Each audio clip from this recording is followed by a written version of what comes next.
Fresh Morning. Fresh Morning.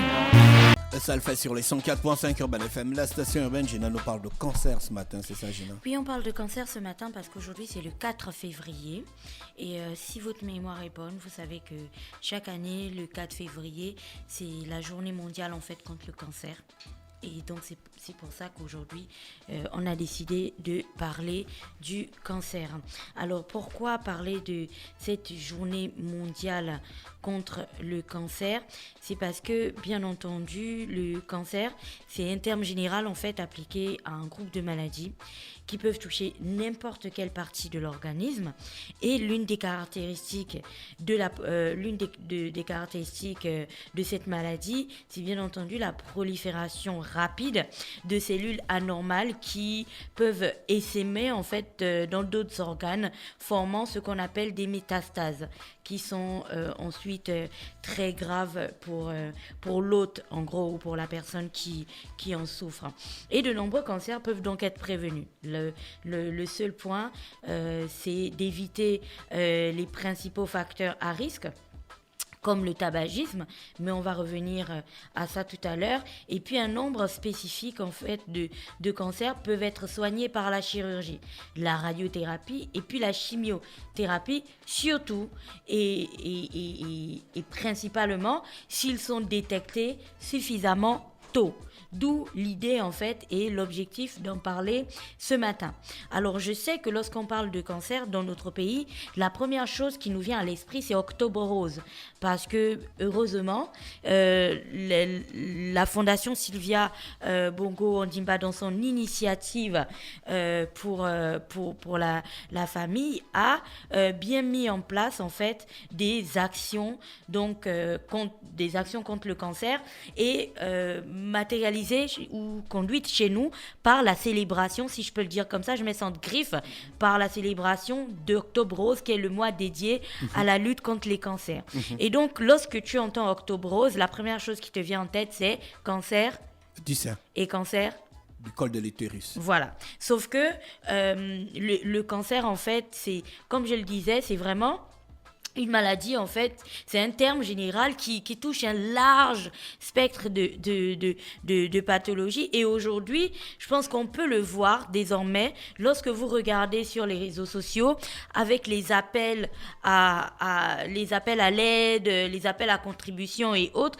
Tu vas voir qu'il y a de plus en plus de personnes, en fait, qui souffrent de cancer, mais pas des cancers, si je peux le dire comme ça, je mets en griffe classique, cancer du col de l'utérus ou cancer du sein. Il y a des gens qui ont des cancers, je sais pas, des os, de la peau, enfin, c'est vraiment un large spectre. Donc, il faut connaître... Cancer du sang.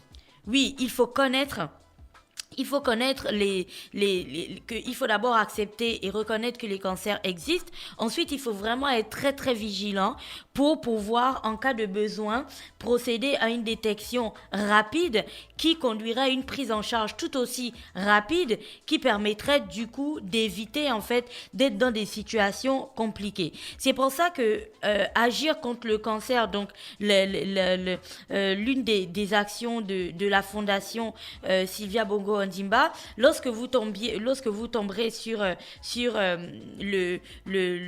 la brochure qu'ils ont conçue pour présenter en gros les cancers dans notre pays, vous allez vous rendre compte que au Gabon, lorsqu'on parle de cancer chez les hommes, on a les cancers de la prostate, on a ceux des poumons, on a ceux du côlon, les lymphomes, ceux de la lèvre et de la cavité buccale. Chez les femmes, lorsqu'on parle de cancer, on va trouver les cancers du col de l'utérus, du sein, de l'utérus, des ovaires et du côlon.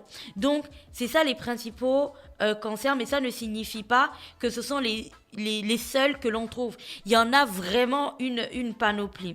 Et donc, dans cette action-là, agir contre les cancers, la première approche, c'est celle de la prévention. Donc, informer éduquer et sensibiliser. Et après, on passe à la détection précoce. Ensuite, il y a le traitement, parce que comme je le disais, donc la deuxième approche, c'est celle du traitement. Comme je le disais précédemment, diagnostiquer plus tôt, les cancers peuvent être pris en charge, et puis on peut, que ce soit par la chirurgie ou par la chimiothérapie, commencer à y faire face rapidement, en fait, ce qui amplifie grandement les chances de survie de la personne malade. Donc, diagnostiquer les types de cancers, et puis surtout utiliser les outils techniques et thérapeutiques de pointe, tels que les radiothérapies, les chimiothérapies ou la chirurgie, et puis rendre accessibles et disponibles les médicaments antirétroviraux. Je vais vous dire plus tard pourquoi je vais vous dire pourquoi je parle de ces différentes approches-là. Et l'autre approche, c'est celle de l'accompagnement. Donc, prendre en charge le patient pendant le traitement et pendant, bien entendu, sa maladie. Alors, pourquoi je parle de ça? Parce que si vous avez observé ces derniers temps sur les réseaux sociaux, il y a plusieurs personnes qui... je dis plusieurs. Le pluriel commence par 2, quoi. Donc, même si on en a 4, c'est déjà beaucoup. Il y a des personnes qui, lorsqu'elles sont malades et font des appels à l'aide et autres, tu vas voir qu'elles vont dire qu'elles ont un cancer, qu'à l'hôpital, on n'a pas su comment les prendre en charge, et puis surtout qu'elles n'ont pas d'argent, il faut qu'on les évacue pour pouvoir les aider, et ainsi de suite. L'une des choses qui transparaît souvent, c'est que ces personnes-là ne savent pas qu'au Gabon, il y a un institut, en fait, l'Institut de cancérologie de Libreville. Et l'autre chose que ces personnes-là aussi, la plupart du temps, ne savent pas, c'est qu'il y a dans la zone d'Akanda, à côté de l'Institut de cancérologie de Libreville, il y a la maison d'Alice qui accompagne, donc qui est un produit de la fondation Sylvia Bongo Ondimba, qui accompagne les personnes malades du cancer dans leur processus de traitement. Donc tu peux séjourner à la maison d'Alice pour 10 jours, pendant que tu prends ton traitement, et c'est un séjour qui est soumis à des dossiers, tu vois, tu envoies un dossier, il faut suivre une procédure pour séjourner. Mais la plupart du temps, ces personnes qui parfois sont dans des situations précaires, lorsqu'elles présentent leur situation sur les réseaux sociaux, tu comprends bien qu'elles ne sont pas informées, en fait, des outils ou des systèmes à leur portée pour pouvoir répondre ou faire face pleinement à la maladie. C'est pour ça qu'aujourd'hui, on doit amplifier la communication autour du cancer. On ne doit pas juste attendre Octobre Rose pour communiquer sur le cancer du sein et le cancer du col de l'utérus. Il y a un cancer aussi qui est très répandu chez la gente masculine dans notre pays, c'est celui de la prostate. On doit aussi communiquer sur le cancer de la prostate, et puis surtout comment le diagnostiquer, comment faire attention et tout. Un peu, tu vois, comme on dit aux femmes qu'il faut il faut procéder à la palpation des seins pour détecter une boule qui serait douteuse et ce genre de choses. La même chose, on devrait en fait le rabâcher aux hommes pour qu'ils puissent réagir très tôt avant que le cancer de la prostate ne gagne du terrain et commence à contaminer d'autres organes.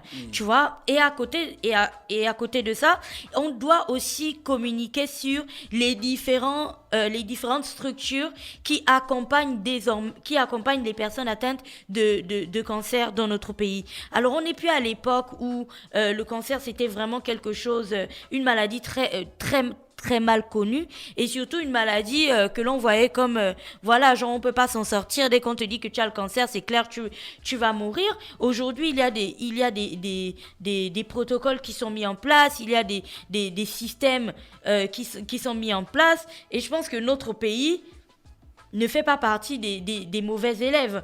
Tu vois, il faut juste procéder à une détection rapide. Et puis maîtriser le terrain, savoir que si je ressens une quelconque douleur à cet endroit ou quelque chose qui a du mal à partir, ou je sens que j'ai cette boule qui arrête pas de grossir et contre laquelle je peux rien faire, il faut que j'aille consulter. Et hier, tu sais, on parlait à un de nos amis, on était tous les trois, qui disait, tu sais, au Gabon, en fait, chez nous, on ne va à l'hôpital que lorsque ton état est genre critique. Si tu es chez toi, et c'est un peu le problème du Covid, quoi. Si tu es chez toi et tu tousses et tu peux encore te lever, tu peux faire ta vaisselle, tu peux préparer, tu peux marcher, tu peux faire ce que tu veux, même si ton corps est un petit peu affaibli, tu ne trouves pas l'intérêt d'aller à l'hôpital. On est plus dans un système d'automédication. Tu vois, et si quelqu'un est là et il a des symptômes un peu particuliers, donc qui pourrait peut-être découler, qui pourraient être des symptômes avant-coureurs, annonciateurs d'une pathologie beaucoup plus grave comme le cancer, cette personne-là n'ira à l'hôpital que si elle commence à être dans l'incapacité de faire certaines choses. Tu vois, si elle a une protubérance, par exemple, au bras, à la tête, à la jambe, et que là, ça devient vraiment handicapant, c'est à ce moment-là que l'on en parle. Tu vois, si elle a quelque chose au sein et que voilà, ça commence à devenir très grave, c'est à ce moment qu'on en parle. Si une personne a un cancer du col de l'utérus et que elle commence à avoir des douleurs et des difficultés à se déplacer, à se soulager ou à se soulager, à faire des selles et ainsi de suite, là, c'est à ce moment qu'on va à l'hôpital. Or, on devrait en fait faire entrer dans notre tête que désormais, le cancer, ce n'est pas une maladie qui n'est pas présente au Gabon. On ne devrait pas le voir comme quelque chose d'extraordinaire ou de mystico, je sais pas quoi, tu vois. On devrait tous se dire que pour chaque chose qui ne nous semble pas conforme sur notre corps ou dans notre organisme, parce qu'on le sent forcément, à un moment quand tu dis que tu as mal à la tête, c'est parce que tu sais que là où tu es assis là, tu as en fait une gêne que tu n'as pas l'habitude de ressentir. Et donc, les mots pour expliquer ça, c'est j'ai mal à la tête. La première étape, tu vas peut-être prendre un cachet.